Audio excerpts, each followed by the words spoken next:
Hi, this is Kimberly Morris at procrastistamper.blogspot.com, and today I'm going to show you how to make these St. Patrick's Day treats with the dark chocolate mints inside. So before we go too much further, these are the candies that I'm using. I got them at my local Sam's Club, and you can see they come in these little individually wrapped packages, which are quite nice, and they're green for St. Patrick's Day. The candies themselves are rather thick. They're much thicker than a candy that looks like they're about a half an inch thick, and the candies are about 1 1/8 inch square, so that's the size that you're going to be looking for to fit in this project. For my project, I've chosen to use Gumball Green cardstock. This is one sheet of cardstock cut in half to 5.5 by 8.5. I'm going to turn it this way, and I'm going to measure a scant 2 inches. Not quite at the 2-inch mark. I'm going to take my cutting blade and go ahead and cut. So what we want to end up with is a 2-inch by 5.5 inch piece for each treat holder.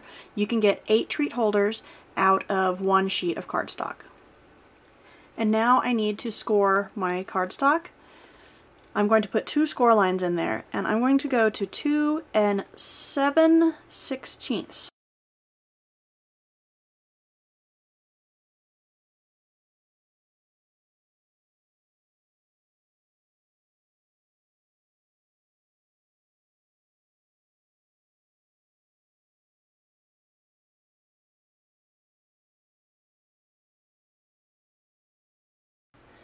So the reason that I cut this a scant 2 inches is because this project was designed to be used with the scallop tag topper punch.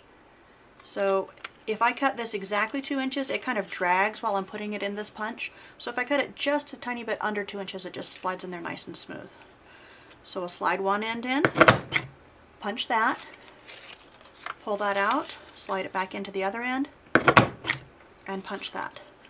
And that is, again, the scalloped tag topper punch, and I will show you several more punches that you can use if you do not have this one.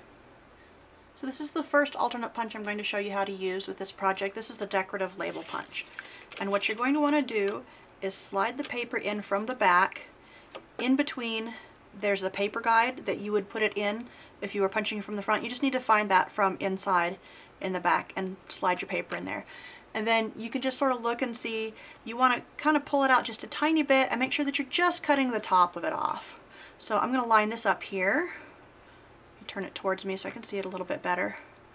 Just try to keep it straight and punch the top off. Now if you didn't get this quite pointy, then you actually need to put it in there and punch that off, because you want that little point at the top. And then you do this same thing to the other side.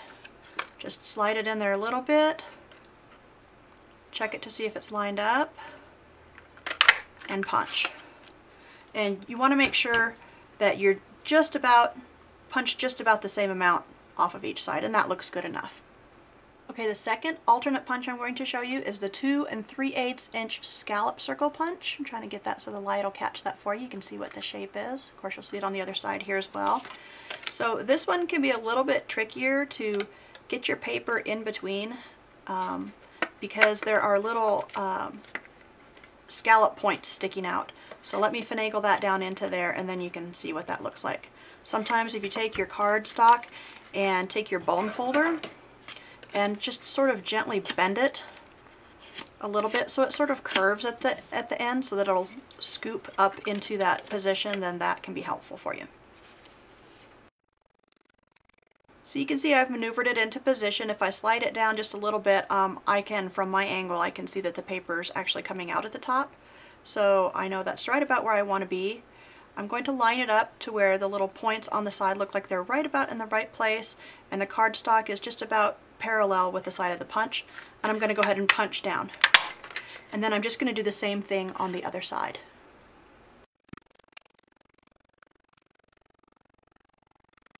And while you can see this makes a real pretty little scallop topper, it is kind of a pain in the behind to line that up. So I would prefer using one of the other 2 punches.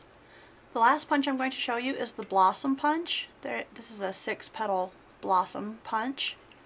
Again, you're going to take it from the back and just slide it in there. This one's not too incredibly hard. Again, just make sure that the top of the cardstock is just going up underneath that punch, so that you're just cutting the end off.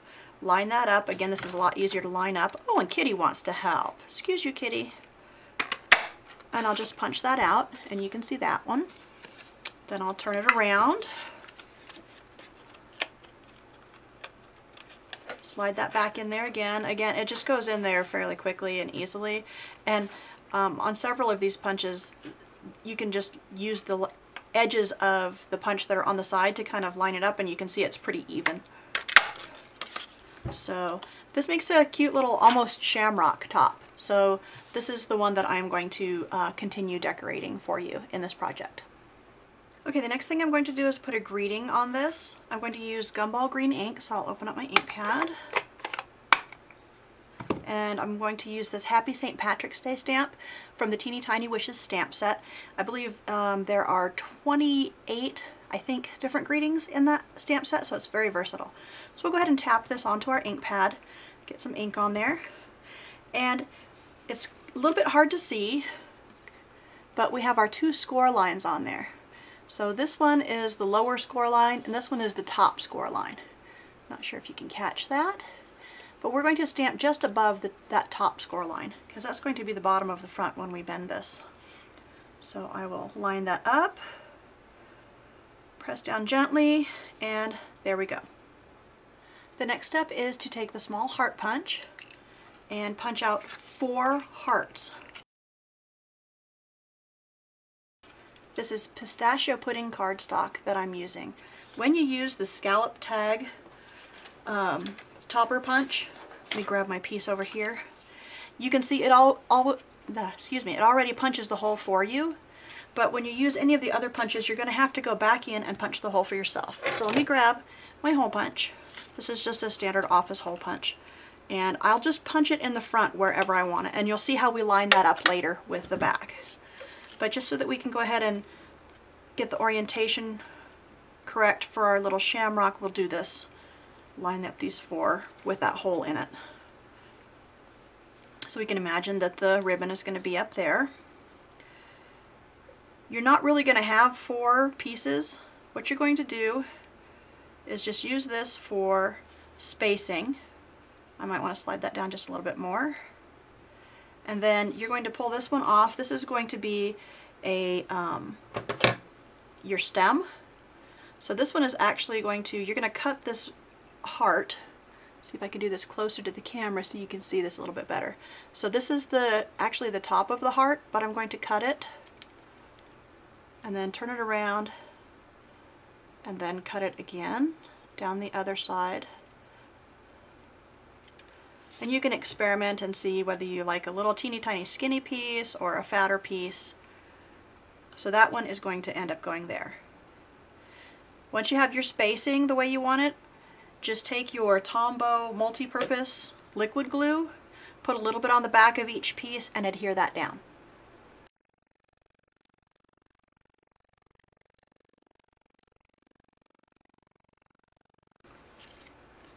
So you can see I've got them adhered. We're going to put something over the center, so don't worry if they don't touch exactly. One more item of decoration that you're going to want to put on here before you put your chocolate in is a gold rhinestone. So I'm not sure if this works for everyone, but it seems to work for me. I just took a brown Sharpie and colored over one of my rhinestones, the medium size. Just sort of let that dry for a second.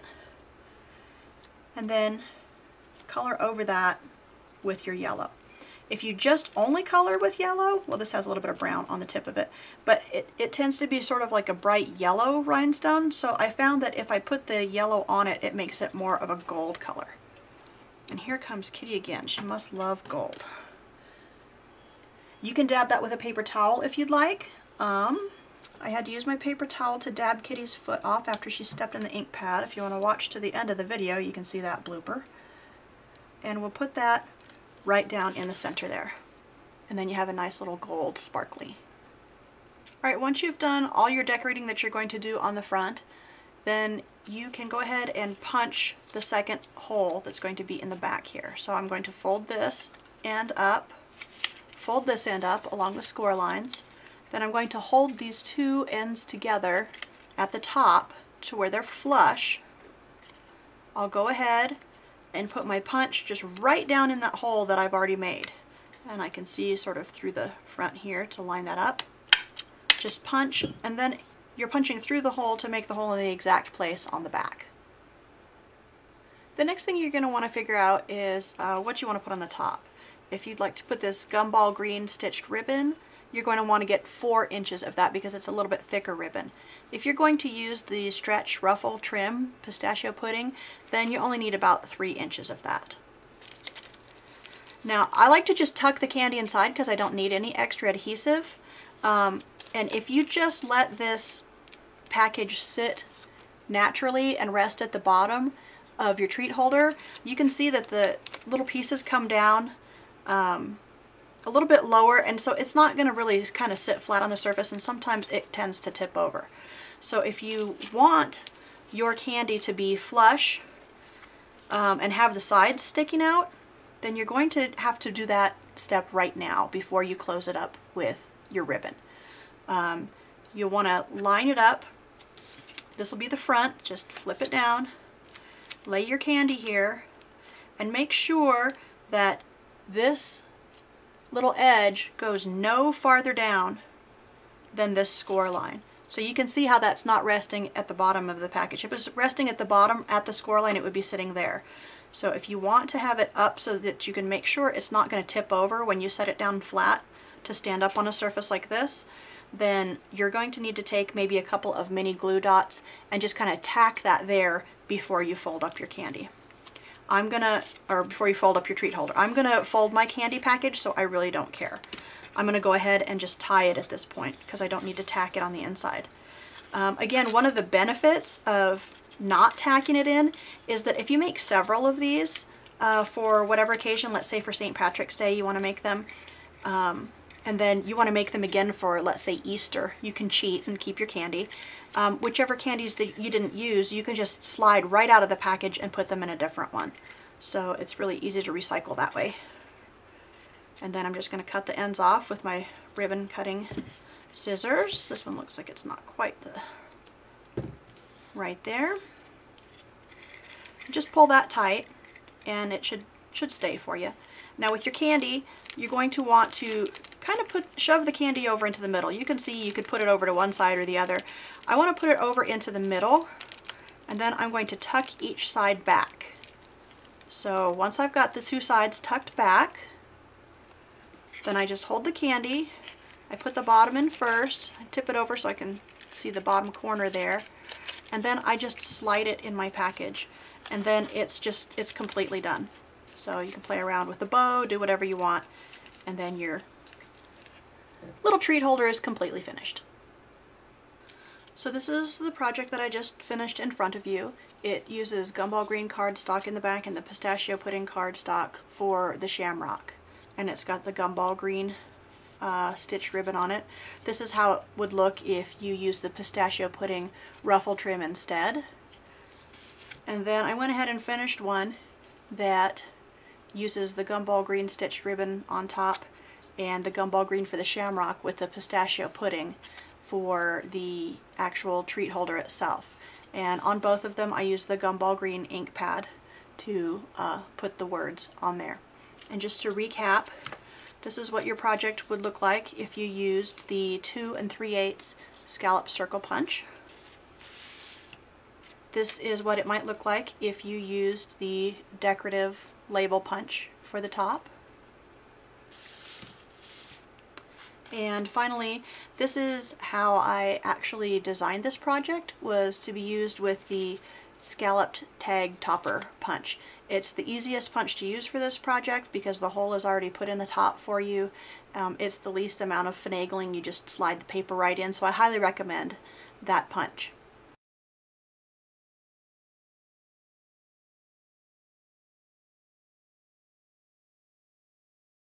So I'll go ahead and open my Gumball Green Ink Pad. Oh, looks like Kitty's trying to come back over here to help. Hi, Kitty. So I'll ink that up. Just tap on the ink pad. And then I'm going to line this up. Don't step in the ink pad, Kitty! Oh, no!